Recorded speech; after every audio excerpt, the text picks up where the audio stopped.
Shalom, salam berkat dari kami untuk pendengar sekalian. Saat ini pendengar akan diberkati dengan program Hari Ini Harinya Tuhan bagian yang ke-8.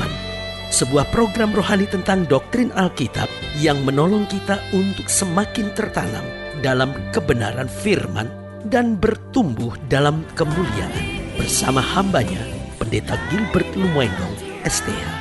Banyak orang merasa doktrin Alkitab sebagai sesuatu yang membingungkan. Tetapi tahukah saudara bahwa doktrin Alkitab intinya adalah memahami Alkitab dengan benar, dengan pemahaman yang sistematis, sehingga kita terus dapat tertanam di dalam kebenaran firman, sehingga kita terus bertumbuh di dalam kemuliaan Allah. Buka hati saudara sekalian untuk menerima berkat-berkat firman-Nya hari ini. Kasih bukan sekedar mengucapkan kata-kata yang manis dan lembut, tetapi kasih kadangkala berisi dengan teguran.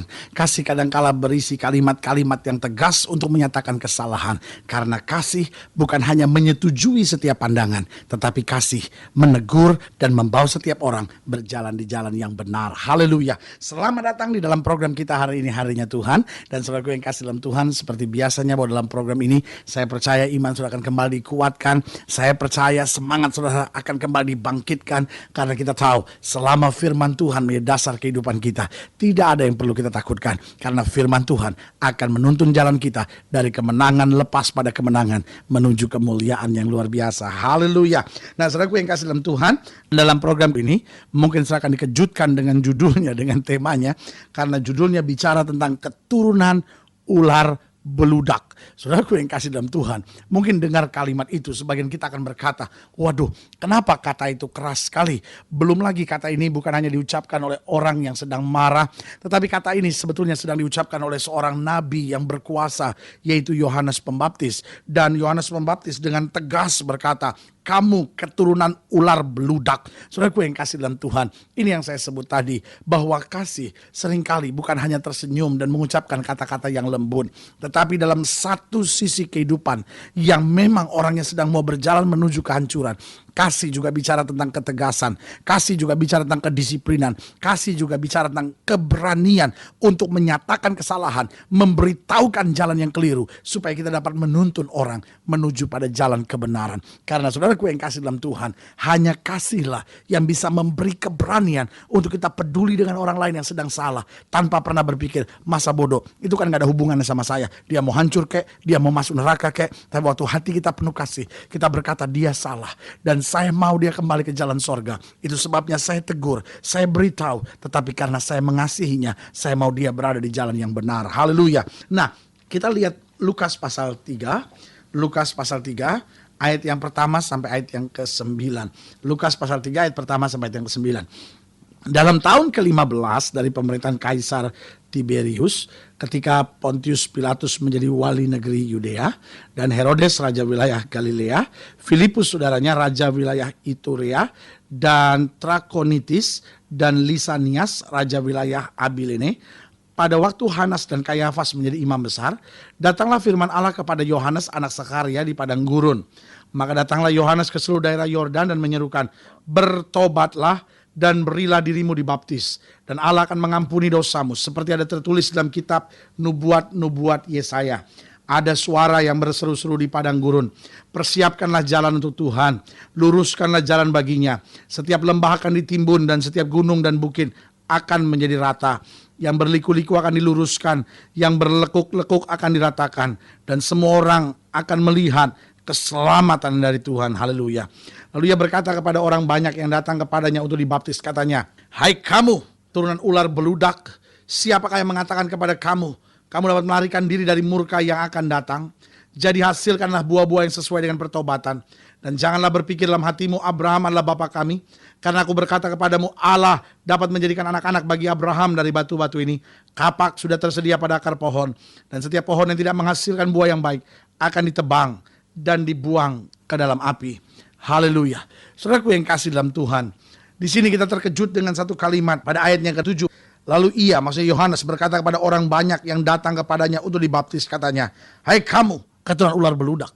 Saudaraku yang kasih dalam Tuhan, kalimat ini sulit untuk kita pahami. Saudara bisa bayangkan, Orang-orang ini datang untuk dibaptis. Yohanes menyatakan kebenaran, orang-orang ini datang untuk dibaptis. Kelihatannya respons yang sangat luar biasa, kelihatannya kesungguhan yang sangat dahsyat, kelihatannya keberanian yang sangat hebat, sehingga mereka mau meninggalkan yang lama, dan sekarang mereka mau menyerahkan diri dibaptis. Tetapi saudaraku yang kekasih dalam Tuhan, sebagai nabi, Yohanes bukan hanya bisa melihat kulit luarnya saja. Sebagai nabi, Yohanes bukan hanya bisa melihat langkah mereka yang sedang berjalan menuju Sungai Yordan untuk dibaptis, tetapi saudaraku yang kasih dalam Tuhan, Yohanes bisa melihat jauh lebih daripada sekedar kulit luarnya. Yohanes bisa melihat hati mereka, Yohanes bisa melihat pikiran mereka, dan dalam situasi itu Yohanes dengan tegas berkata, "Kamu keturunan ular beludak."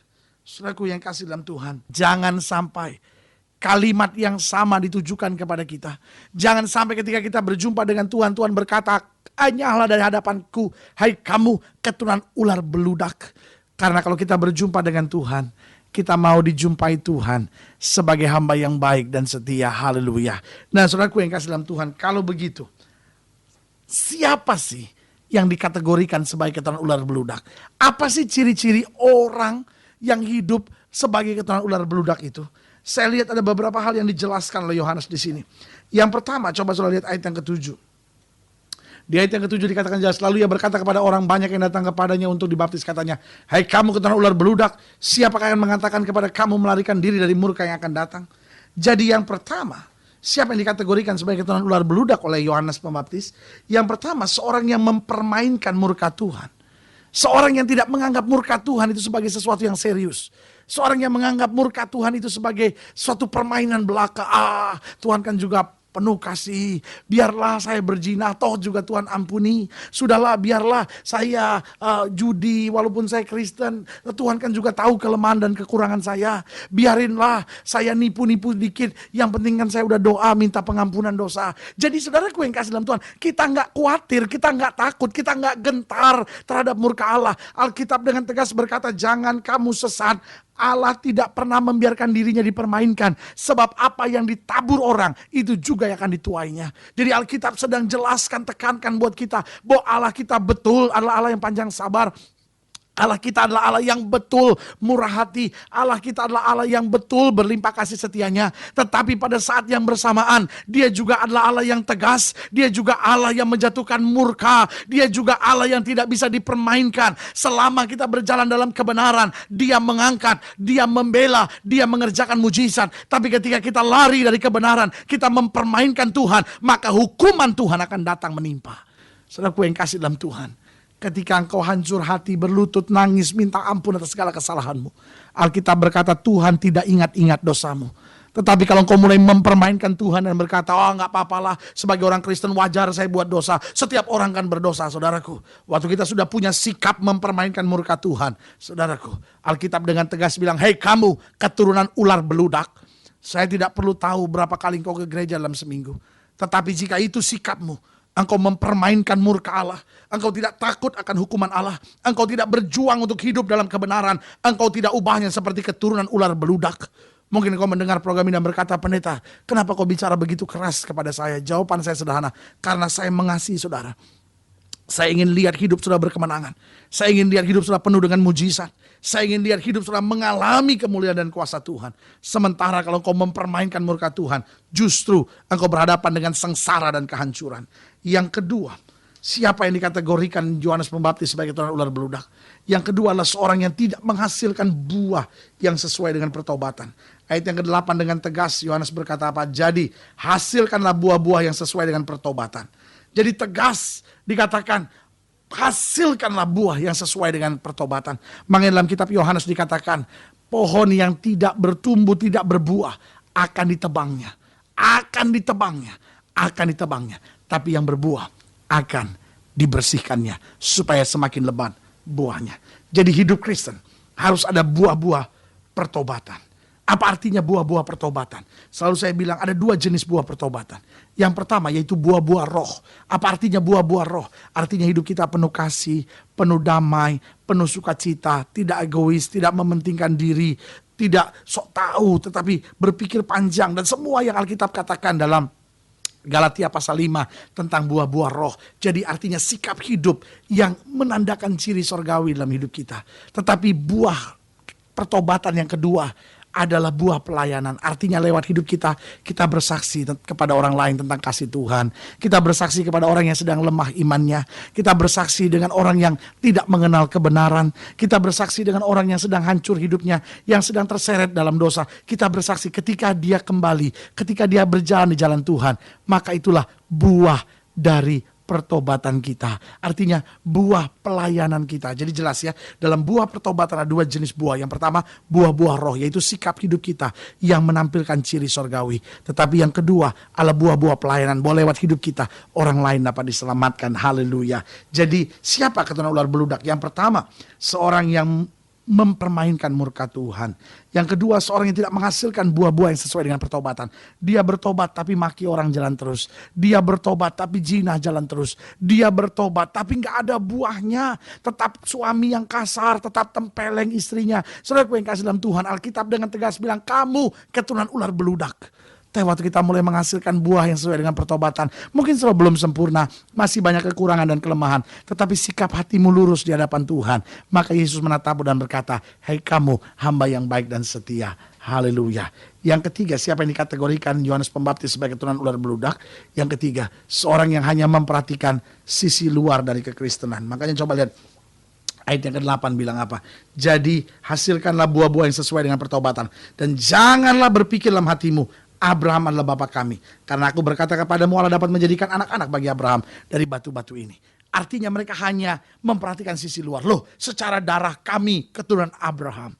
Tetapi dengan tegas Yohanes Pembaptis berkata, kalau kau ikut seperti itu, Allah dapat menjadikan batu-batu ini, dari batu-batu ini, keturunan Abraham. Apa yang sedang Alkitab mau jelaskan di sini? Alkitab sedang mau jelaskan bahwa ikut Tuhan tak bisanya kulit luarnya, tapi ikut Tuhan mulai segenap hati, segenap hidup kita, segenap jiwa kita, kita persembahkan kepada Tuhan. Bukan dari luar menutupi sesuatu yang dari dalam, tapi yang dari dalam terpancar keluar sehingga kemuliaan kuasa Tuhan nyata. Haleluya. Kalau saudara ingin dilayani lebih jauh, hubungi kami melalui telepon, hubungi kami melalui surat, kunjungi website kami, karena kami ada untuk membawa Bapak Ibu Saudara sekalian lebih dekat pada Tuhan, mengalami kasih kuasa mujizat yang luar biasa. Kalau saudara ingin didoakan secara khusus, taruh tangan kanan saudara di dada, kita doa. Bapa, dalam nama Yesus, hamba doa buat setiap pendengar sekalian yang sakit, yang berbeban berat. Mungkin yang selama ini akhirnya kami menyadari Tuhan, ternyata di hadapan Tuhan kami hanya keturunan ular beludak. Mulai hari ini kami mau bangkit menjadi hamba setia yang menyenangkan hatimu. Di dalam nama Yesus kami berdoa. Haleluya. Amin. Saudaraku yang kasih dalam Tuhan, kita sudah berdoa, imani apa yang sudah doakan. Karena Alkitab berkata, sesuai dengan imanmu jadi padamu. Jangan takut, tetap bersuka cita, tetap bersemangat menghadapi segala perkara. Karena kita tidak pernah sendiri, bersama Yesus kita cakap menanggung segala perkara. Sampai berjumpa pada program berikut. Dan jangan lupa, jadikan hari ini harinya Tuhan. Haleluya.